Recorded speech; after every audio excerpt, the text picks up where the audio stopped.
श्यामाचरण शुक्ला का जन्म 27 फरवरी 1925 को रायपुर में हुआ था। श्यामाचरण शुक्ल के पिता रविशंकर शुक्ल भी मुख्यमंत्री रहे, लेकिन किसी ने यह नहीं सोचा था कि श्यामाचरण शुक्ला भी एक दिन प्रदेश के मुख्यमंत्री बनेंगे। वो भी एक बार नहीं, दो बार नहीं, बल्कि तीन बार।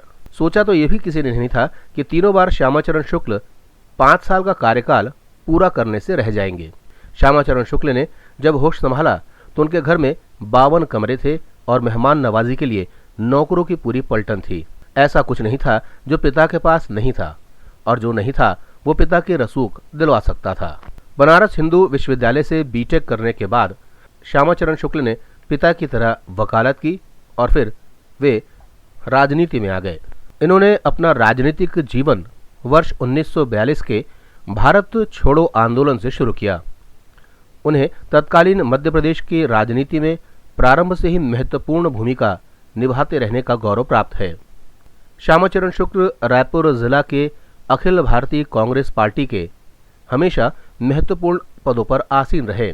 वे दैनिक महाकौशल के संपादक भी रहे और 1962 में राज्य विधानसभा में प्रवेश किया और लगातार वो निर्वाचित होते रहे। उन्हें वर्ष 1969 से लेकर 72, 1975 से लेकर 77 और वर्ष 1989 से लेकर 90 में मध्य प्रदेश का मुख्यमंत्री बनने का गौरव मिला। 1990 में वह राज्य विधानसभा परिषद के नेता रहे और उसके बाद वो छत्तीसगढ़ की राजनीति में सक्रिय हुए। वे धैर्यवान और चीजों को गहराई से समझने वाला व्यक्तित्व रखते थे, मगर जैसा कि इंसान विपरीत परिस्थितियों में अपना धैर्य खो बैठता है, शुक्ल के साथ भी वैसा हुआ।